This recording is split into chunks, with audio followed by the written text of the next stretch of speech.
Olá, bom dia amigos e amigas aqui do canal Dica de Hoje. Nesse vídeo de hoje, quarta-feira, dia que a gente faz aquele vídeo sem enrolação, e nesse vídeo de hoje a gente vai falar sobre Taesa, mas não sobre a parte boa de Taesa. Vamos tentar responder a dúvida que surgiu aqui do nosso seguidor lá do Instagram, que é quase uma forma de me instigar, né? A gente vai falar sobre o que aconteceria com os resultados e com os rendimentos de Taesa naquele cenário mais pessimista. Se você ficou curioso e quer saber mais sobre isso, a gente já começa depois da vinheta. Mas enquanto isso, coloca lá nos comentários o que você acha de Taesa, se você está comprando ou não, e também se inscreve no canal, curte o vídeo, enfim, dá aquela moral pra gente aqui.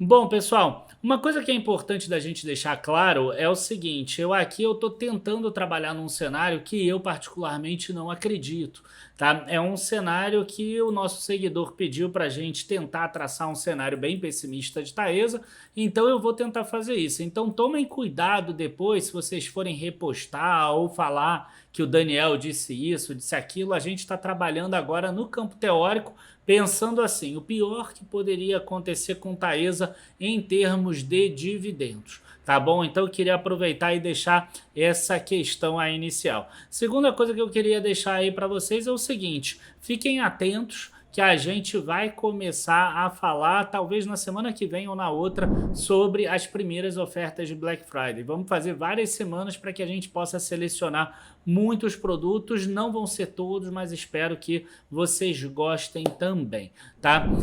Uma coisa aqui que eu acho que é importante da gente trabalhar é o seguinte, né? A gente sempre vê, já que a gente está falando sobre dividendos, a gente entender qual é a regra, né? Porque eu vejo muitas pessoas tentando procurar quanto a empresa pagou e não pesquisar qual é a regra. Então, por exemplo, a Taesa aqui, se você pegar o histórico dela, você vai ver que é uma empresa que pagou em torno de 90% a 95% dos dividendos. Aí aqui muda a forma de contabilização da empresa, né? Porque entra uma norma nova contábil lá em 2019, no início do período, e aí, em 2018, desculpa, e aí aquele IFRS novo faz com que o resultado regulatório e IFRS eles fiquem muito diferentes. Eu não vou entrar na parte técnica aqui, tá? Mas você vê aqui que teve uma diferenciação de dividendos ao longo do tempo.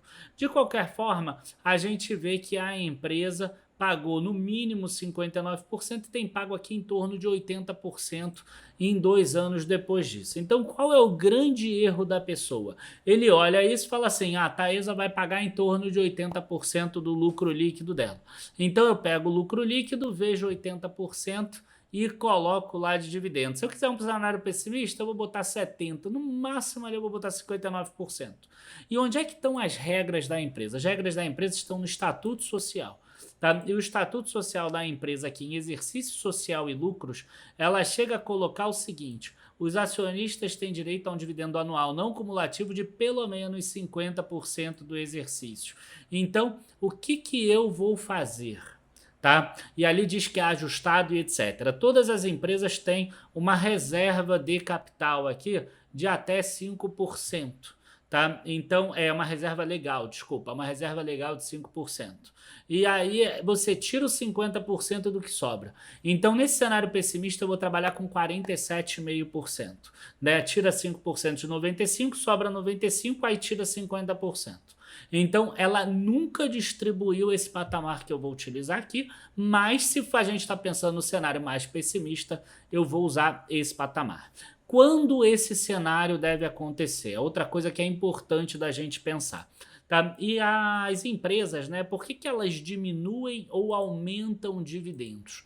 Por que elas fazem isso? Primeiro motivo é porque o dividendo é uma parte do lucro que é distribuído aos acionistas.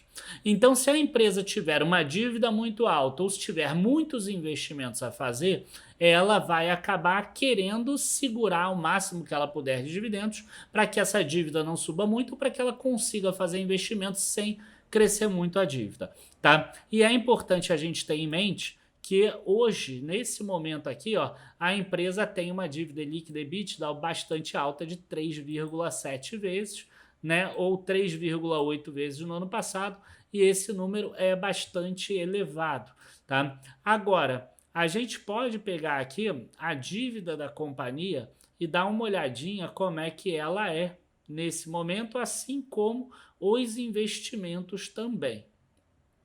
Então, o endividamento da companhia, a gente já vê aqui, ó, que ela chega com as participações e etc. em 11,8 bilhões, mas ela tem 1,5 bilhões de caixa, logo dá 10,3 bilhões no total. Você vê que é um número até parecido aqui com o patrimônio líquido da companhia, o que inspira um pouco mais de confiança, com certeza, mas ainda assim é uma dívida elevada, uma dívida que você vê que tem algum CDI aqui no meio, mas é basicamente IPCA aqui no total.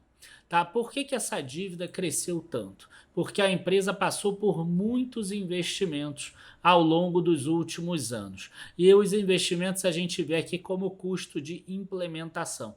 A gente vê aqui, ó, 718 milhões a partir de 2019, né? 1 bilhão e meio, 975 milhões, 518 milhões. Você vê que aqui já estava diminuindo em 2022. 2023 também teria sido um pouco menor nesse momento, mas sair aqui 894 milhões. Tem um ponto que é importante, que é o seguinte: a companhia pegou esse projeto novo e pagou a indenização para a antiga concessionária no valor de 870 milhões. Né? Então, na verdade, aqui, se você tirar sair aqui, você teria um estorno de 400 milhões.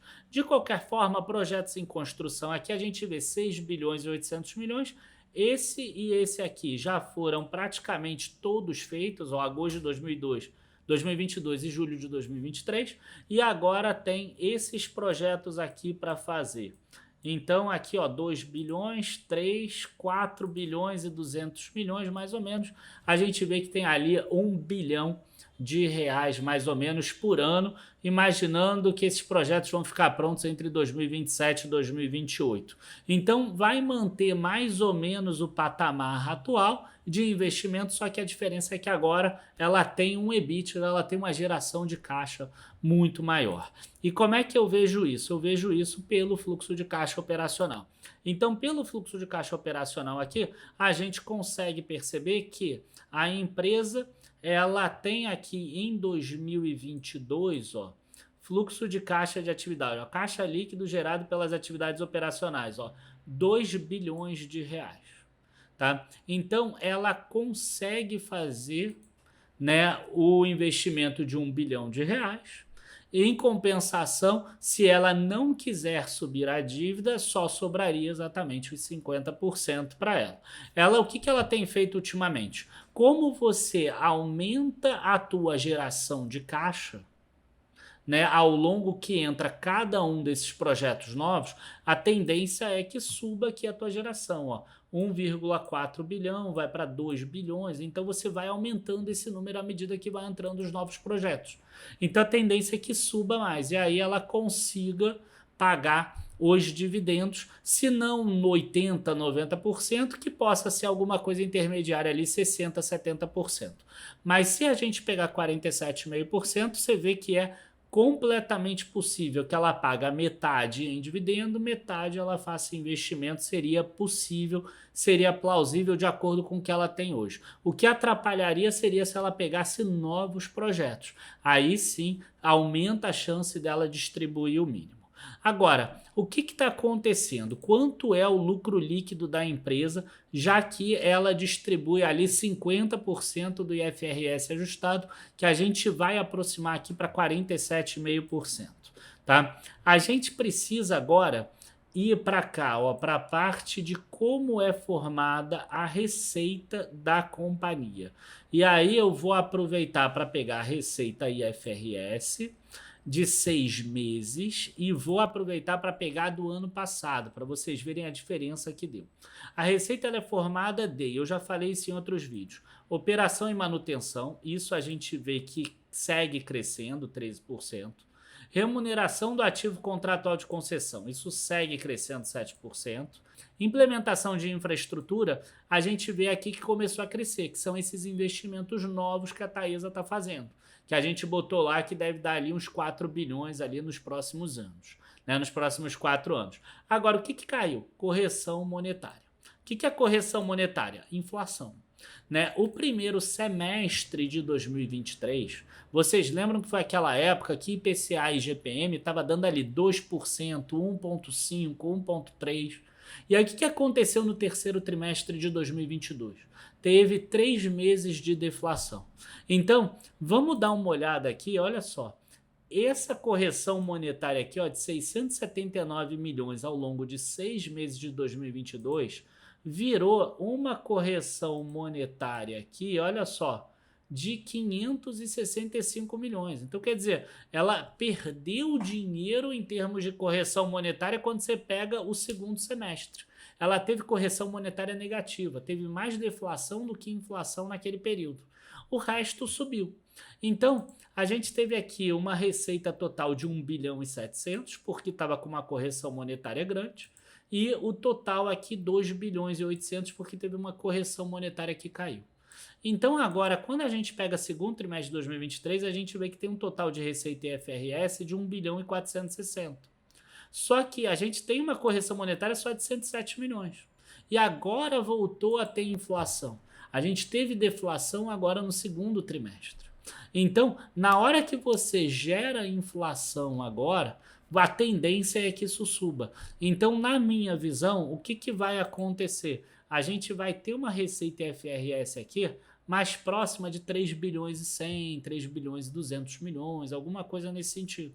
Tá? Então, se a gente pegar esse número maior aí, 3 bilhões e 100, 3 bilhões e 200 milhões, e você colocar aqui, ó, o IFRS, quanto que a empresa teve de lucro? Ó? Ela teve de lucro aqui, ó, 607 milhões de reais. Né? Se a gente botar ali 1 bilhão e 800 milhões de receita nesse próximo semestre, a tendência é que esse lucro ainda aumente mais. Né, que seja ali alguma coisa entre 800 e 900 milhões, porque aí você consegue crescer um pouco mais a diluição de custos fixos. Não vai aumentar o custo da empresa porque a inflação aumentou. Né? Vai aumentar talvez ali a despesa financeira, alguma coisa nesse sentido. Mas por outro lado, aquela dívida do CDI está caindo agora. Então é muito plausível a gente pensar que ela vai conseguir entregar um dividendo, né, um resultado, um lucro líquido de novo em torno de 1,4, 1,5 bilhão. Por que eu falo de novo? Porque ano passado ela gerou exatamente isso, 1,449 aqui. Tá? Então, se ela tiver 1,5 bilhão de lucro, ou 1,4, e ela resolvesse pagar 50% só, ou 45%, a gente consegue fazer a conta aqui. Né? Então vamos lá, 1,450 vezes 47,5%, seriam 688 milhões de reais. Né? Se a gente pegar aqui 688 milhões de reais, eu agora me falha quantas ações tem a Taesa. Ó, ela tem 1 bilhão de ações, né? Uma unit são 3 ações.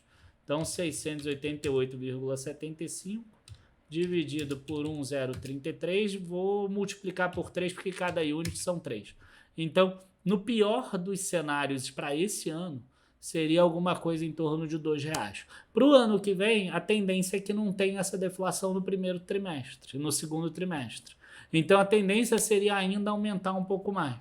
Tá? Então, quer dizer, a Taesa, mesmo se você pensar o pior dos cenários para esse ano, R$2, e o pior dos cenários para o ano que vem, 2,30, 2,40, ainda assim vai dar ali uns 6, 7, 7,5%. Lembrando que eu acho muito pouco provável que esse cenário aconteça porque a empresa não está mais aumentando o investimento dela enquanto o resultado dela está crescendo.